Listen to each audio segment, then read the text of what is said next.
pada suatu kisah di desa terkenal, sangat kental dengan adat dan norma, kesopanan yang ketat. Namun, segalanya berubah menjadi neraka saat biar kabar bahwa Sari, gadis desa yang dianggap baik, ternyata telah melakukan hubungan terlarang dengan kekasihnya yang bernama Rian, hingga gadis itu mengandung di luar nikah.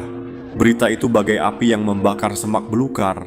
Warga desa murka, mereka merasa nama baik desa telah ternoda. Masa yang dipenuhi amarah menangkap Rian, meski ia memohon ampun dan berjanji akan bertanggung jawab. Kemarahan warga sudah membutakan akal sehat. Di tengah alun-alun desa, mereka mengikat Ryan pada sebuah tiang kayu, berniat ingin membakar Ryan hidup. Maafkan aku, tolong, teriak Rian, tertahan oleh asap dan api yang mulai menjilat tubuhnya. Jeritannya memilukan, terdengar hingga ke pelosok desa. Tubuhnya perlahan hangus, terbakar hidup-hidup warga. Hanya dia menyaksikan tanpa rasa iba Rian menghembuskan nafas terakhir dalam penderitaan yang sangat sadis. Sejak kematiannya yang kejam itu, desa Banyuwates tidak pernah tenang. Beberapa hari setelah pemakaman, warga mulai merasakan kehadiran sesuatu yang tidak kasat. Mata kehadirannya selalu memberikan tanda bau, aroma terbakar, dan suara tangisan. Warga sering melihat sesosok orang, namun bukan orang biasa. Wajahnya gosong terbakar, matanya melotot kosong, dan baunya sangat menyengat, campuran bau daging hangus dan tanah. Kuburan pot, namun warga tidak asing dengan mukanya.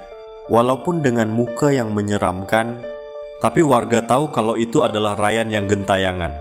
Ia tidak menerkam, tapi ia berjalan tertitik-titik, mendekati setiap rumah. Suaranya parau dan serak, meminta maaf, tolong maafkan Rian. Suara itu muncul bersamaan saat arwah Rian mulai memperlihatkan diri. Gangguan itu semakin menjadi-jadi. Pintu rumah terbuka sendiri, lampu listrik berkedip-kedip mati nyala, hingga suara tangisan dan erangan kesakitan terdengar jelas di telinga warga. Banyak yang jatuh sakit hanya karena melihat penampakannya. Kebiasaan aneh arwah Rian pun diketahui warga. Ia sangat suka masuk ke dapur jika ada nasi yang sudah basi atau sisa semalam. Nasi itu akan habis tak bersisa, seolah-olah dimakan dengan lahap. Bau nasi basi bercampur dengan bau bangkai selalu tercium setiap kali ia lewat.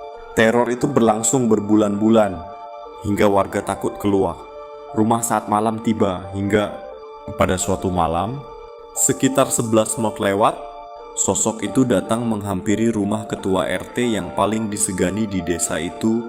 Pak RT yang mendengar suara gaduh yang terdengar dari halaman rumah di tengah malam membuat suasana desa mendadak mencekam. Dentingan benda jatuh dan suara langkah berat memecah kesunyian malam yang dingin. Dengan hati yang dipenuhi rasa takut namun tetap memberanikan diri, Pak RT perlahan membuka pintu rumah dan melangkah keluar. Cahaya lampu yang remang-remang hanya mampu menerangi sebagian kecil halaman, sementara angin malam berhembus pelan membawa hawa dingin yang menusuk tulang. Di bawah cahaya redup itu Pak RT terdiam. Tepat di hadapannya berdiri sosok pocong gosong dengan tubuh hangus menghitam dan kain kafan lusuh yang berlumuran tanah. Wajahnya menyeramkan, matanya kosong, dan aroma terbakar menyelimuti udara malam. Tubuh Pak RT gemetar hebat, keringat dingin mengalir di dahinya. Namun ia berusaha tetap tegar menghadapi sosok mengerikan tersebut. Arwah Ryan perlahan membuka mulutnya yang hitam gosong. Dari mulutnya keluar suara rintihan panjang yang memilukan, penuh kesedihan dan amarah yang seolah belum pernah tersampaikan sejak ia meninggal dunia.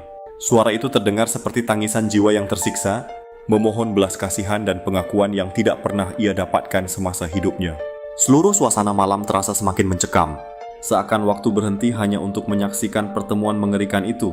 Sesaat setelah kata-kata itu terucap, angin malam tiba-tiba berhembus sangat kencang. Pepohonan bergoyang hebat, lampu rumah warga berkedip-kedip, dan suasana desa berubah menjadi begitu sunyi. Sosok pocong gosong itu diam membeku beberapa saat. Perlahan-lahan tubuhnya mulai memudar, seperti tersapu oleh gelapnya malam. Dalam hitungan detik, arwah itu lenyap ditelan kegelapan, meninggalkan hawa dingin yang masih terasa hingga ke relung hati warga desa. Sejak malam itu, desa Banyuwates kembali tenang. Tidak ada lagi suara tangisan misterius, tidak ada lagi penampakan pocong gosong yang selama ini menghantui warga. Namun di balik ketenangan tersebut, tersimpan rasa bersalah yang begitu mendalam di hati masyarakat desa. Mereka sadar bahwa kematian Ryan terjadi dengan cara yang tragis dan penuh kekejaman, sehingga arwahnya datang kembali untuk mencari pengakuan dan ketenangan. Hingga kini kisah itu masih dipercaya oleh warga sebagai cerita turun-temurun yang tidak boleh dilupakan. Tepat setiap pukul 1 malam, setiap rumah di desa Banyuwates selalu meletakkan sepiring nasi hangat di depan pintu rumah mereka. Tradisi itu dilakukan sebagai bentuk penghormatan, permohonan maaf, dan doa agar arwah Ryan tetap tenang di alam sana. Bagi warga desa, nasi hangat itu bukan sekadar persembahan biasa. Itu adalah simbol penyesalan dan pengingat bahwa kesalahan manusia dapat meninggalkan luka yang tidak pernah benar-benar hilang. Mereka percaya, selama tradisi itu terus dijalankan, arwah Ryan tidak akan pernah kembali mengganggu desa, dan malam-malam di Banyuwates akan tetap dipenuhi kedamaian, bukan lagi teror yang mengerikan.